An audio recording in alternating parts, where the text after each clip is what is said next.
नमस्कार। भाग्य रचना में आपका स्वागत है और मैं हूं आपके साथ विजय चौधरी।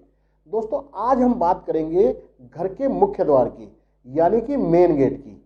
घर का मुख्य द्वार कैसा होना चाहिए और घर के मुख्य द्वार के अंदर क्या खास बातें ध्यान में रखनी चाहिए।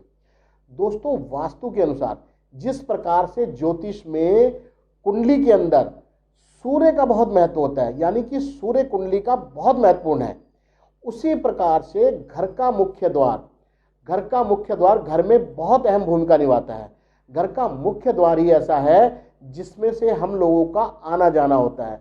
घर के मुख्य द्वार से ही सुख समृद्धि आती और जाती है। घर के मुख्य द्वार से ही खुशहाली आती जाती है। घर के मुख्य द्वार से ही माँ लक्ष्मी का आगमन होता है। इसलिए घर का मुख्य द्वार हमेशा अच्छा होना चाहिए। तो इसके लिए हम क्या बातें ऐसी ध्यान रखें जिससे हमारा घर का मुख्य द्वार शुभ कहलाए। दोस्तों, सबसे पहले तो एक बात याद रखिए, घर का मुख्य द्वार एकदम से साफ सुथरा रहना चाहिए, यानी कि वो कहीं से टूटा फूटा ना हो, कहीं से क्रैक नहीं होना चाहिए। अगर आपको लगता है कि आपके मुख्य द्वार में कहीं कुछ टूटा फूटा है या कुछ क्रैक है तो उसकी तुरंत मरम्मत करवाएं, यानी अपने मुख्य द्वार को बिल्कुल साफ सुथरा रखें। दूसरी बात, दोस्तों, आपके मुख्य द्वार से किसी प्रकार की आवाज नहीं आनी चाहिए, किसी प्रकार का अवरोध उत्पन्न नहीं होना चाहिए। अगर आपको ऐसा लगता है तो आप उनके कब्जों वगैरह में तेल डाल के उसको तुरंत ठीक करवाएं। तीसरी बात दोस्तों, मुख्य द्वार के ऊपर एक वंदनवार जरूर लगाएं।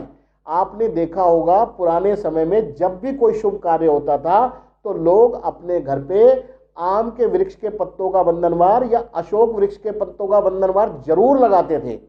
ये सकारात्मक ऊर्जा को घर में प्रवेश देता है और नकारात्मक ऊर्जा को रोकता है, यानी कि पॉजिटिव एनर्जी घर के अंदर आएगी और नेगेटिव एनर्जी को ये आने नहीं देगा। इसलिए आप घर पर वंदनवार जरूर लगाएं। मुख्य द्वार पर वंदनवार आजकल तो मार्केट में बने बनाए बहुत से मिलते हैं, आप उन्हें भी लगा सकते हैं। लेकिन अगर आप आम के पत्तों का या अशोक वृक्ष के पत्तों का वंदनवार लगा पाए तो ये आपके लिए बहुत ही अच्छा है। इसे लगाएं और हफ्ते 10 दिन में जब ये सूख जाए तो इसे उतारकर उसकी जगह दूसरा लगा दें, तो आपके घर में पॉजिटिव एनर्जी हमेशा बरकरार रहेगी। तीसरा दोस्तों, सबसे बड़ी बात यह है कि आप अपने मुख्य द्वार के दाएं और बाएं, यानी कि दोनों तरफ एक एक स्वास्तिक लगाएं। इस स्वास्तिक के लगाने से पॉजिटिव एनर्जी घर के अंदर बहुत तेजी से प्रवेश करती है और ये नेगेटिव एनर्जी को घर के अंदर नहीं आने देता है। अब दोस्तों, बात आती है कि घर में ऐसा क्या ना करें मुख्य द्वार पर जिससे हमें परेशानी होती है। तो दोस्तों, सबसे पहले तो मुख्य द्वार के सामने कूड़ा करकट नहीं इकट्ठा करना चाहिए। बहुत से लोग अपने घर का कूड़ा उठा के मुख्य द्वार के सामने रख देते हैं, जिससे माँ लक्ष्मी का आगमन भी नहीं हो पाता है और घर में दरिद्रता आती है। तो दोस्तों, ऐसा बिल्कुल भी ना करें।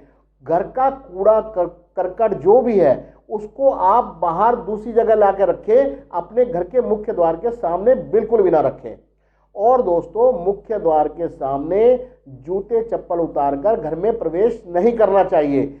इसके लिए आपको घर के मुख्य द्वार के बगल में कोई जगह बनानी चाहिए जहां पर ये जूते चप्पल उतार के ही घर में प्रवेश करें, क्योंकि मुख्य द्वार के सामने जूते चप्पल उतार कर रखना एक अशुभ बात है। इससे माँ लक्ष्मी का आगमन नहीं होता हैगा। और दोस्तों, घर के मुख्य द्वार के सामने कचरे का डब्बा तो बिल्कुल भी नहीं रखना चाहिए, क्योंकि कचरे का डब्बा रखने से दरिद्रता घर में बहुत ज़्यादा आती है और माँ लक्ष्मी का आगमन तो बिल्कुल भी नहीं होगा। इसलिए घर में जो भी है, कचरे का डब्बा जो घर का है वो मुख्य द्वार के पास ना रखकर उसकी एक जगह अलग से बनाएं और उसे वहां रखा करें। दोस्तों, इस प्रकार से बहुत छोटी छोटी सी बहुत सी ऐसी चीज़ें हैं जिनको करने से आपका मुख्य द्वार सुधर सकता है। तो दोस्तों, आप इसी प्रकार से अपने मुख्य द्वार को शुभ बनाएं ताकि आपके घर में माँ लक्ष्मी का आगमन हमेशा रहे और आपके घर में सुख समृद्धि बहाल रहे, आपके घर में खुशहाली रहे और आपके घर में हमेशा पॉजिटिव एनर्जी का वास रहे। नेगेटिव एनर्जी कभी भी आपके घर में ना आ पाए। इसके लिए एक बात का ख्याल जरूर रखें कि घर के मुख्य द्वार को कभी भी काले रंग से पेंट ना करवाएं, क्योंकि काला रंग नेगेटिव एनर्जी को दावत देता है, पॉजिटिव एनर्जी को रोकता है। इसलिए इन बातों का खास ख्याल रखें।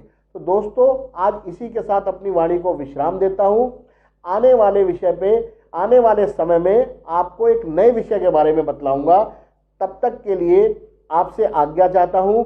अगर आपको मेरी वीडियो पसंद आई हो तो इसे लाइक कीजिएगा, इसे शेयर कीजिएगा और इसे सब्सक्राइब भी कीजिएगा। जय श्री राम।